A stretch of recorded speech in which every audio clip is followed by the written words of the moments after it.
Hello, kumusta? So, andito na naman tayo sa, panibagong video. So, ngayon, ang gagawin natin ay susubukan natin yung iba't ibang build ng uh, Knight or BK. So, itong build na to ay para dun sa mga after rebirth na. Kasi gumawa ako ng video. Kung titingnan nyo, yung pinakaunang video ko ata, yung build ng BK, yun kasi bagay lang yun kapag nasa below 250 pababa or bago mag-rebirth. So ngayon, susubukan natin yung mga iba't ibang build ng BK. Sa ngayon, ang makikita nyo, itong BK ko, test character lang to. So gumawa ako ng test BK sa ibang server. So ito yun. So ang level niya ay Rebirth 1, level 124. So kaka-rebirth lang nito. So ito, yung build kasi nito ngayon ay pang reflect damage.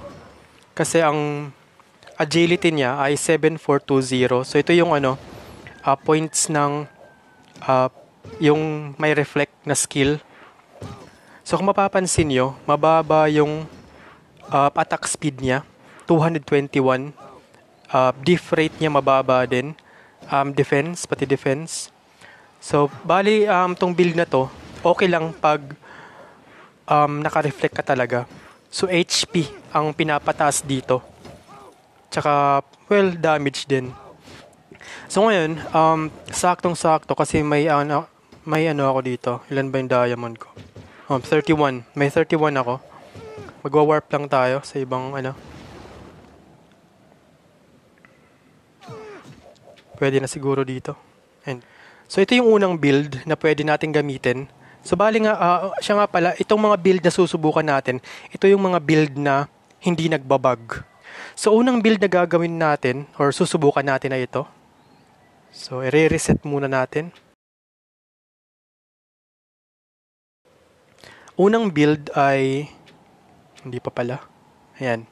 So unang build, yung AG niya ay 5,500.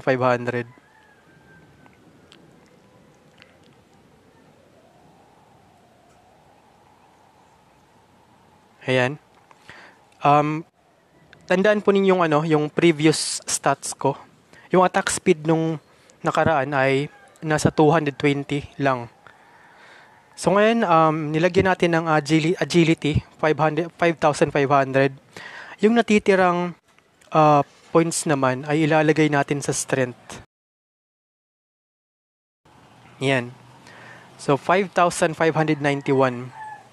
So titingnan natin kung ilan yung attack speed niya. So yan. Defense niya to 24,000. Diff rate niya 13,000. Attack speed niya 334. So ang layo. Yung kanina, kung mapapansin ninyo, 220 plus lang yun. Pero ito, 334.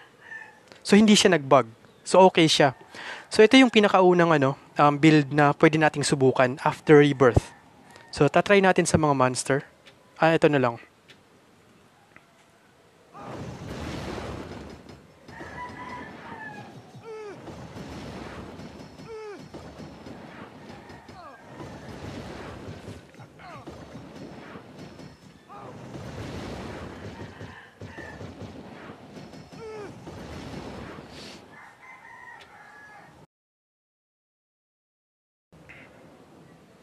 So ayan. So ito yung unang build na pwede nating gamitin. So walang energy. Kasi yung energy dito, pwede mo naman kasing kunin yun sa mga items.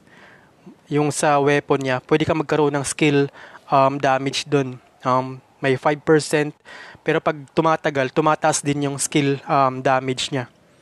So pwede rin yun kahit hindi mo nalagyan ng energy. So ngayon dun tayo sa pangalawang build na pwede nating gamitin. So ito naman, re-reset muna natin. So recap, yung agility ay 5,500. Strength niya ay 5,590.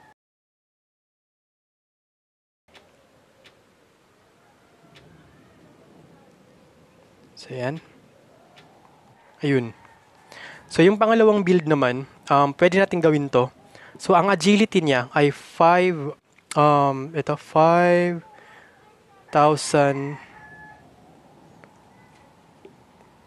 yan, 5,160. Tapos, pwede rin yung, lalagyan natin ng 5,200. 5,200. Yan. So, pwede mo ring lagyan ng 5,180. So, pwede rin yun. 5,180. So, pwede ring 5,200. Tapos, yung natitirang points, 731, pwede mong ilagay sa energy. So, yan. Yan yung build niya.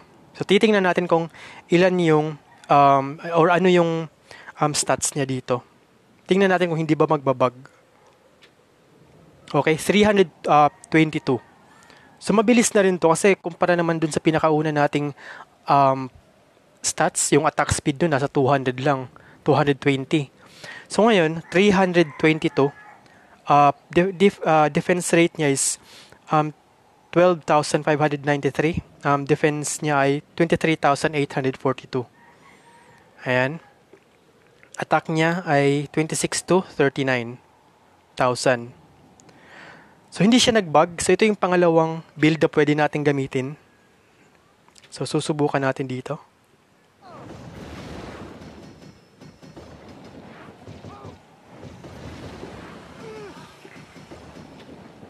Ayan. So, medyo okay din siya gamitin. So, ngayon susubukan natin yung isa pang build. So, hindi lang yun yung pwede natin gamitin. So, may dalawa na tayo. Yung dalawang build na ginawa natin, hindi nag-bug yun. So, okay siya gamitin. Reset natin uli. So, tandaan lang ninyo, 12,593, 23,842, attack speed 322. So, para sa akin, mas okay yung una. Mas mabilis yung una kasi 330 something yata yung una.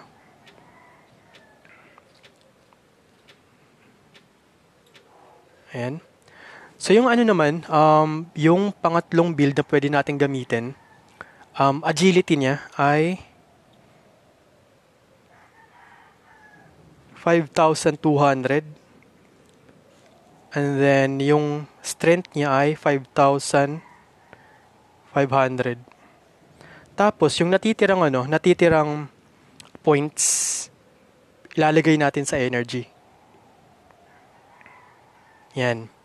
So, yan yung pangatlong build natin. Strength, 5,500. Agility, 5,200. Energy, 419. So, titingnan natin kung magbabag ba siya or hindi.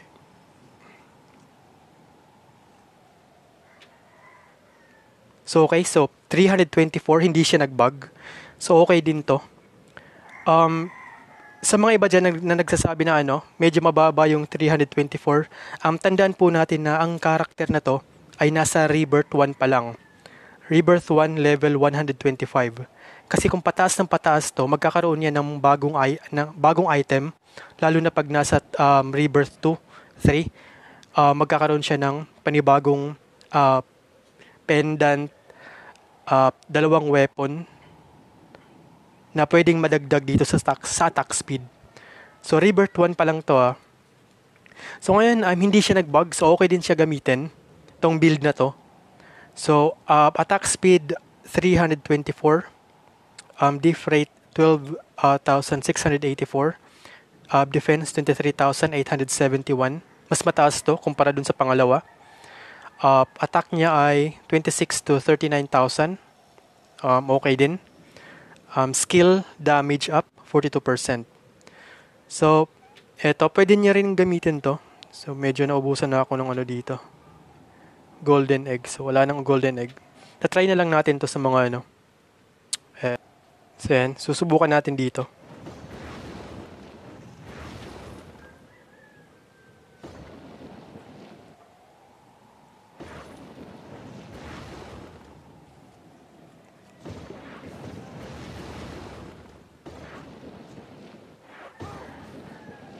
So, yan.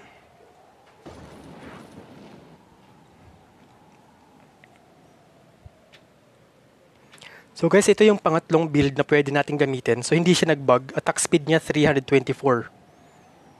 Pero kung nasa ano to, nasa mga Rebirth 3, siguro nasa ano to, 350 plus yung attack speed niya. So yan yung pangatlo. Susubukan na naman natin yung iba pang build. So may isa pa tayo.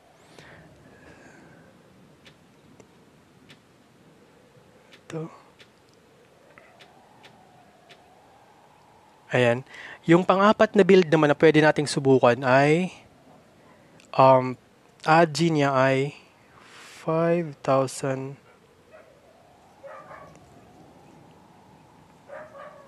Ayan, 5,160. Tapos, yung sobra naman ay yung natirang points.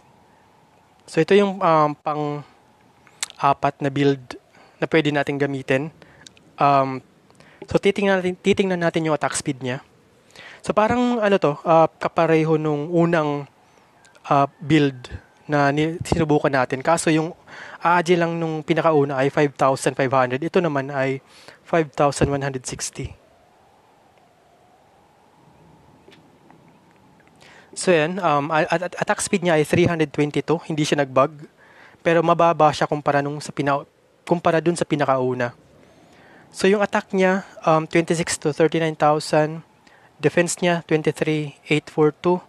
Diff rate niya ay 12,593.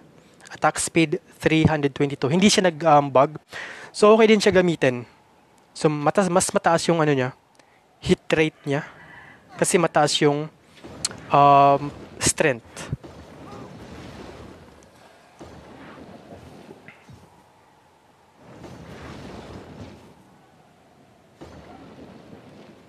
So, ayan. So, ito yung pang-apat na pwede nyong gamitin. So, pwedeng PvP, pwede ring PvE, or pang golden. O, pwede rin to. So, ang build na to ay pang yung after rebirth na. So, ngayon, susubukan natin yung isa pa. Kasi may nakita pa akong isang build dito.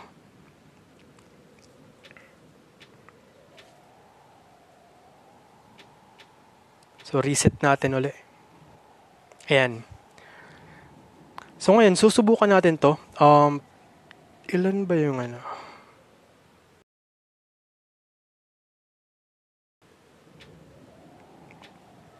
So, ngayon, itong build na to ay strength, agility. Pareho sila ng points. So, 5,160.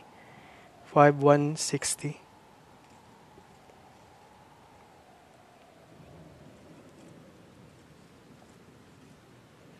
So guys, 5,160 kasi sinakto lang yan dun sa skill nila. Yung sa pangatlong level, 5,160 kasi yung nila, points na kailangan dun.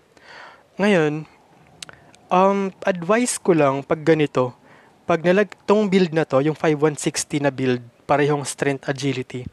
So, advice ko na ilagay nyo rin pareho yung yung natirang points, ilagay nyo dito sa energy o kaya stamina. Kasi pag inunan nyo kasi dito, pag kinonfirm nyo na hindi nyo pa nalalagay, may nakita kasi ako, nangyari sa akin to kahapon ata, nag-bug siya. Yung attack speed niya, ang baba. So ngayon, ang gagawin natin ay ilalagay natin ang 771 points. Pwede sa stamina, kung gusto nyong mataas yung HP. Pwede rin sa energy. Pero kung ako, sa energy ko siya ilalagay. Yan. So, susubukan natin to kung magbabag ba. So, yan, 322. Hindi siya nagbug. So, pwede rin to. Susubukan natin sa monster.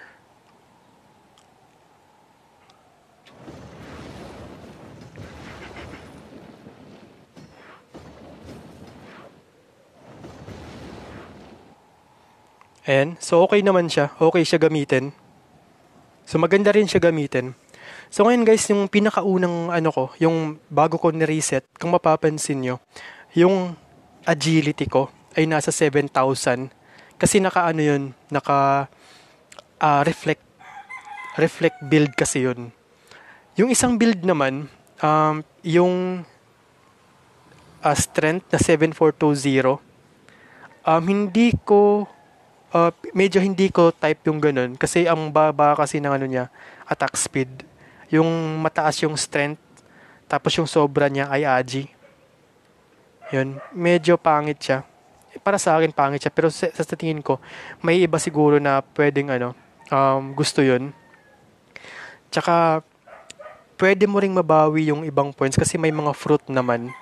Doon sa reflect build at strength build, tingin ko pwede yon kung high level ka na. Siguro kung nasa rebirth 6 pataas, 6 rebirth ka na, or madami ka ng fruits na makuha, pandagdag dito sa mga points. Siguro okay yun, yung reflect build na yun.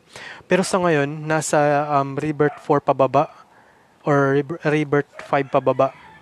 Tingin ko hindi ano yun, para sa akin lang, opinion ko, hindi siya maganda para sa mga ganitong level.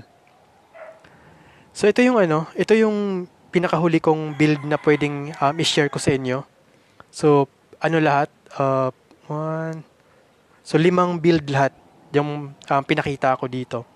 Pero kung may build pa kayo na hindi nagbabag, pwede kayong mag-comment sa baba para naman makita natin or makita ng ibang player at pwede rin nilang magaya. So guys, yun lang po. So ito po yung build na alam ko na walang bug. So hanggang dito na lang po at marami pong salamat.